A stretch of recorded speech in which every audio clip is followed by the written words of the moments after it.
Para sa ating mga ka-farmers na nagpaplanong magtayo ng farming business, mayroon kayong mga lupa na malawak, bakante. Ito yung tanim na pinaka-importante na mayroon kayo sa inyong lupain. Ito yung Madre de Agua. Napakarami mga ka-farmers, oh. Ang lalaki ng puno. Yan, oh, ang lalaki. Dito sa aming lugar, dito sa aming barangay, walang nakakilala. Hindi pinapansin. Ang may mga alagang baboy dito, ang pinapakain nila is yung commercial feeds.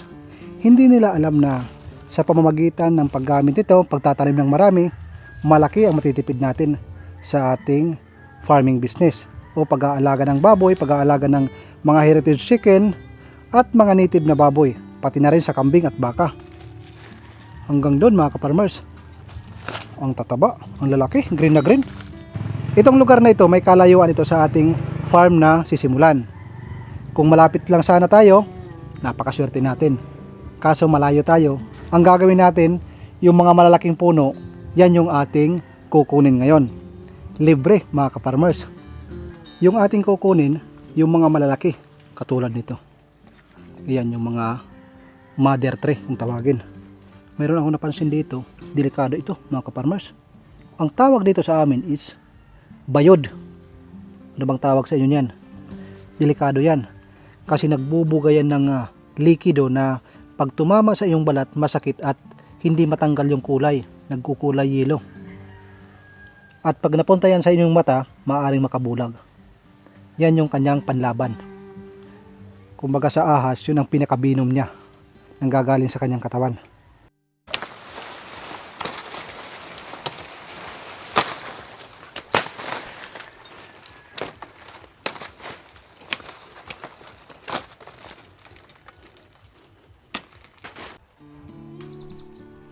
Ito na, marami na. Ang nagdala dito is yung may-ari ng farm dyan sa kabila. Napakarami yung tanim. Ito tinapon lang ito dito. Hindi alam ng mga tao, ito ay napakalaking tulong sa ating pagpapakain sa ating mga alaga. Yan, yung malaki na yan. Yan. Sa puno mo tirahin, pinakapuno. Yung pinakapuno. Siguradong buhay na buhay.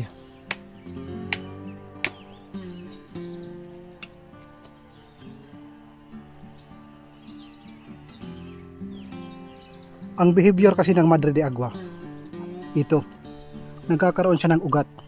Sample mga ka-farmers, sobrang taas na ng inyong Madre de Agua. Pag mataas na ang inyong Madre de Agua, ang nangyayari, bumibigat yung mga dahon. Ganito yung nangyayari. Mula sa pinakapuno niya, babagsak yan sa lupa. Ayan, may mga ugat na naman. Yan yung ugat. Ayan, may ugat. Pag tama sa lupa, another puno na naman. Hanggat nagkakaroon ng napakaraming sanga.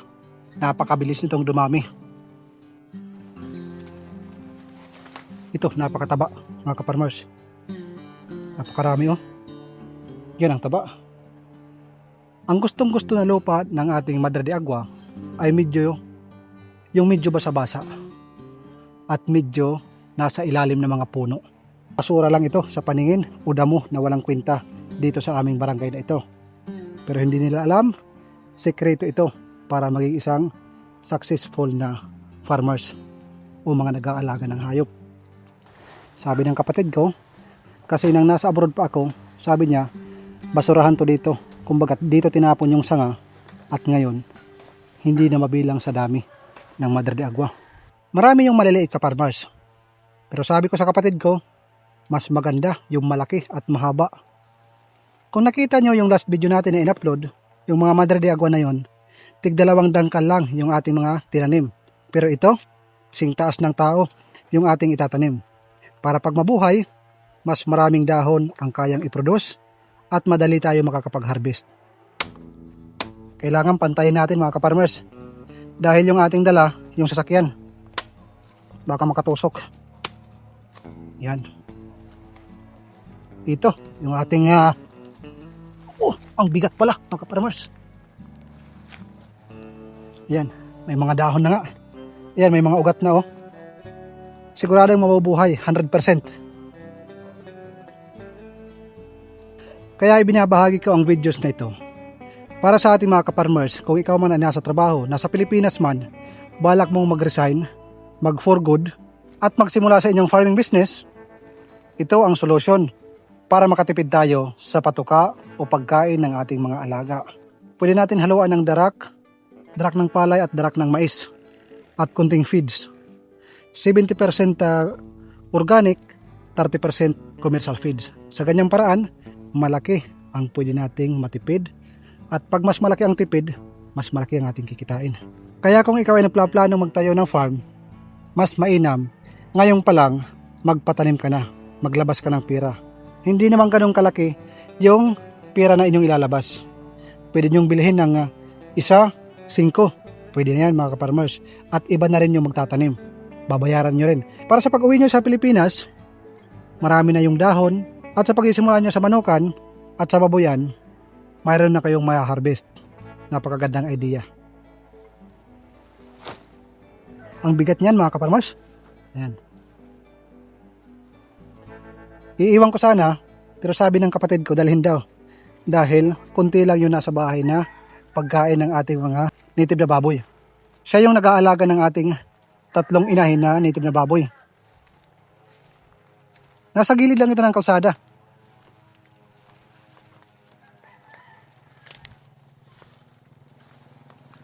Yan. Sasakay namin sa sasakyan. Ito yung sinasabi kong napakalaki.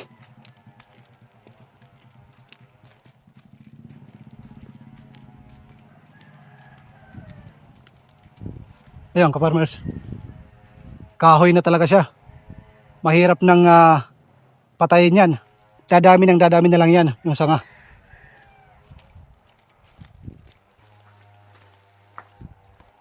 Sana kumasya mga ka-farmers. Dahan-dahan ha. Dahan-dahan. Huwag biglain. Oops. Sandali.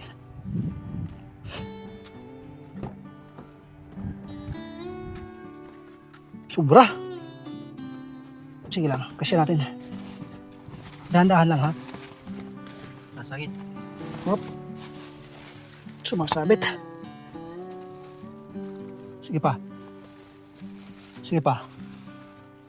Hop. Perfect. Ayos mga ka-farmers. Solve ang problema. Lahat talaga may paraan.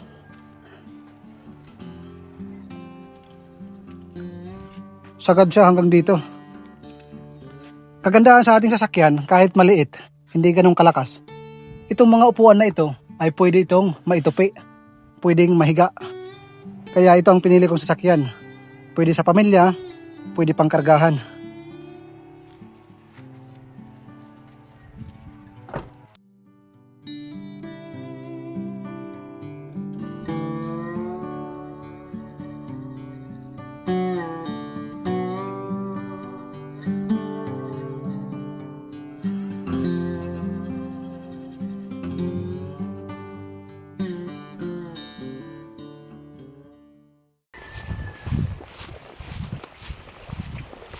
Napakalaking tulong ng aming buta na nabili sa online. Oh. Hindi mapuputikan yung ating mga paa. At lalo na sa ahas, yun ang delikado. Kagandahan dito mga ka-farmers. Wala akong problema. Ganda. Meron malaking buta sa nyog. Ano kayang meron sa loob?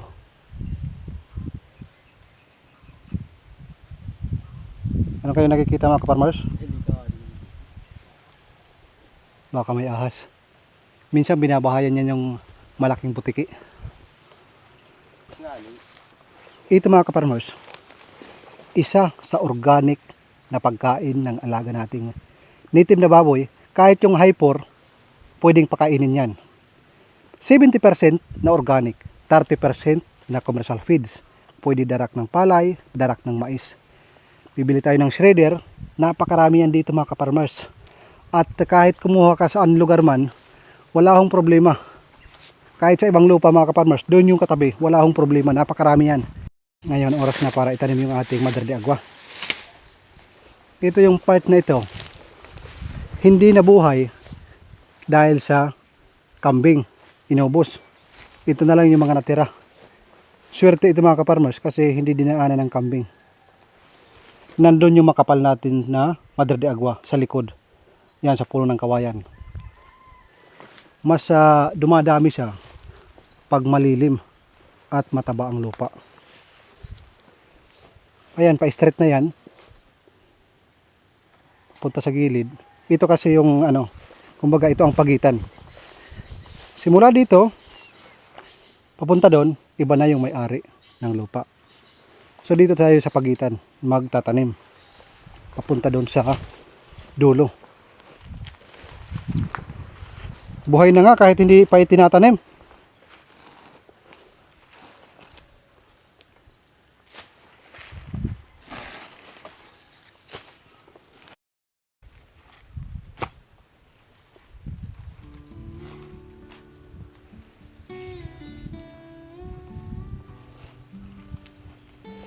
Apakan mo yung puno para matibay.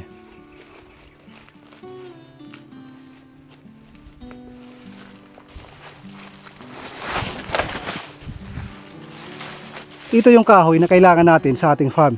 Kung kayo magsisimula sa farming, number 1 na napaka-importante, yung Madre de Agua. Haba ng ating mga cutting, pwedeng putulin, pero tulad ng aking sinabi, mas mainam na mas mataas para mas maraming mga sanga ang tumubo.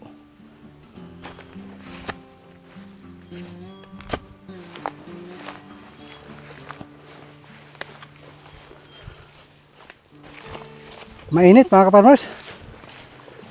Ayan pa-straight papunta doon. Maganda yung magiging resulta nito. Sigurado mabubuhay ito dahil nasa puno ng saging. Ang saging kasi nagre-release yan ng tubig. Kahit hindi umulan, may source of water na makukuha yung ating Madre de Agua.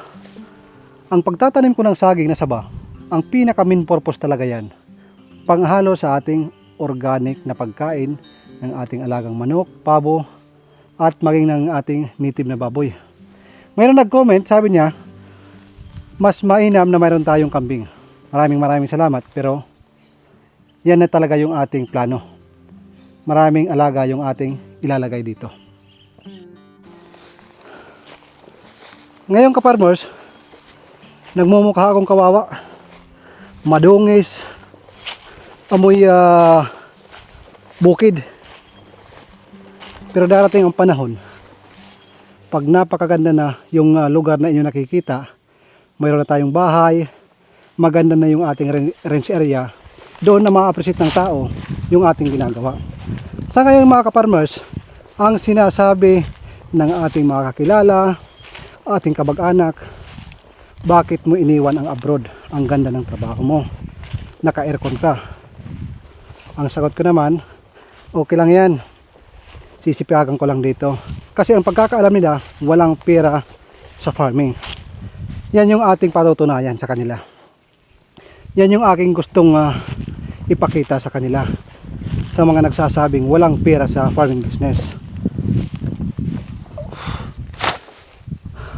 Hanggang dyan lang. Dyan lang. Tapos liko ka, papunta naman dito. Kasi dyan, daanan na yan. Mula doon, mga kaparmers, mula doon, straight yan sa gilid. Sa una, nagtanim ako dito sa gitna. Pero halos walang nabuhay. Ang rason mga kaparmers, hindi sa lupa. Dahil sa kambing at kalabaw. Yun yung rason. Pero ngayon, 100% mabubuhay na dahil araw-araw tayo nandito. Hindi na makakapunta dito yung kambing or makakapagtali dito ng kalabaw. Yun yung ating babantayan. At ipapachinso ko na yung mga Gemilina na yan para sa ating gagawing bahay. Kaparmers. Ito yung patunay na nagtanim ako sa una. Buhay na mga kaparmers. Hindi na daanan ng kambing. Ayan ang lalaki ng dahon. Ganda na. Marami yan dito mga kaparmers. Ang nabuhay lang, yung part na yun doon. Within 3 months to 6 months mga kaparmers, makakapag-harvest na tayo. At sa street na yan, napakaganda niyan. Pag sabay-sabay ang pagsibol ng dahon. Lalo na yung Marampag na kung tawagin. Marami na yung dahon. Nakakatanggal stress. Nakikita na yung ating pinaghirapan. At libre na tayo makakuha ng organic na pagkain. Kaya sinasabi ko sa inyo, kung kayo nagplaplanong pumasok sa farming business, meron kayong mga lupain, mas mainam na kahitan man muna ng saging na saba at mga madre de agua. Marami din tayong madre de cacao doon sa paikot na yon. Pwede din yan mga kaparmers. Malbere, malaking tulong din yan. Kunti na lang. Tatapos na tayo at uuwi na para makakain. Ako napansin, sa ibang lugar kinakain to. Tingnan niya natin. Ito may bunga. Pero dito sa amin, hindi ko pa narinig o hindi pa ako nakakita na kinakain to. Ngayon, papakain ko sa aking kapatid. Siya muna ang kakain. Brad, kainin mo to. Ano bang tawag dito mga kaparmers? Sa mga ibang lugar, particular sa Bicol, ginugulay nila yung talbos nito. Hindi ko alam kung anong tawag, nakikita ko lang. Kaya to. Hindi pa hinog. Pag hinog na yun, para siyang pigs. Pero hilaw pa pala. Para siyang dagta. Hilaw pa mga kaparmers. Manamis daw to. Yun lang ang sabi sa akin. Kung may hinog, subukan sana natin. Mayroon nito, malalaki yung bunga. Ito maliliit pa. Siguro dahil hindi pa bata pa. Dahil bata pa, kaya maliliit pa. May ilalaki pa siguro ito. Meron kang nakikita, mas malalaking puno nito. Pero bukas, yung ating gagawin, ang pinaka-importante din sa lahat, yung tubig. Kahit wala mo ng kuryente, basta't mayroon tayong tubig. Mayroon naman akong solar panel na nabili at saka yung ating solar generator na maliit. Sapat na yun. At marami akong solar light na binili na kaya makapagpailaw dito sa ating farm na sisimulan. Maganda yung aking plano dito. Sana maging successful. Samahan na rin natin ng panalangin mga kaparmers. Kung nakikita nyo, yung aking nasa likuran, ito yung mga malalaking wild gabi. Ang gagawin dito is shredder, mayroon kayong drum. If we ferment 3 days to 1 week, pwede nang ibigay sa ating mga alaga. Haluan natin ng feeds, darak, molasses, at mas maganda kung mayroong asin. Nakakatulong yan para mas lalong ganahang kumain ng ating mga alaga. Pwede sa mga baby, mga kaparmers. Kung makikita nyo hanggang doon sa kabila. Napakalawak yan mga kaparmers. Kaya kung problema nyo pagkain ng inyong alaga, well, hindi mo kailangan problemahin. Ang kailangan mo lang kaalaman at diskarte. Lahat may solusyon mga kaparmers. Tapos na? Kailangan na natin umuwi para makakain na tayo. Sa totoo lang mga kaparmers, hindi pa kami nakakakain. Kape pa lang, tagi isang pandesal. Kasi pag umaga, hindi naman talaga ako mahilig kumain. Parang nakakatamad pang kumain. Tapos na, okay na. Punta tayo doon sa malalaking madre de agua. Ito mga kaparmers, buhay na. Katatapos lang namin magtanim ng madre de agua.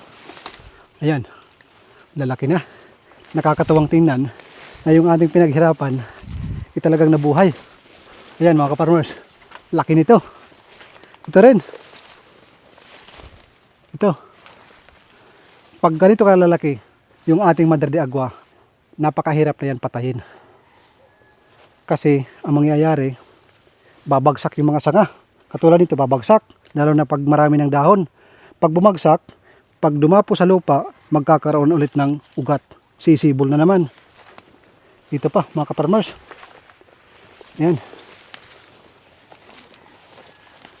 Dami yan. Yan, napakarami. Yung kawayan na yan, puputulin natin yan. Siguro bukas or makalawa, yun yung ating gagamitin. Oh, mga ka-farmers, libre na pagkain ng ating alaga. Kaya palagi kong pinapaalala sa inyo, bago kayo magsimula sa farm, doble sipag muna.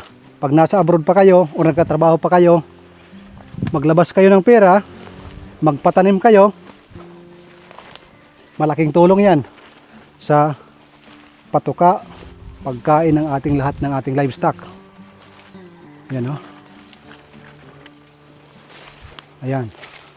Buhay na.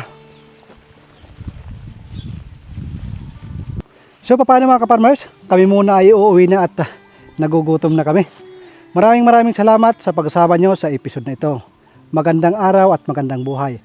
Palagi ko pong ipinagdadasal lahat ng ating mga subscriber. Naway na sa mabuti kayong kalagayan. God bless po sa inyo at lalo na sa inyong mga mahal sa buhay. Maraming salamat. Mabuhay po kayo.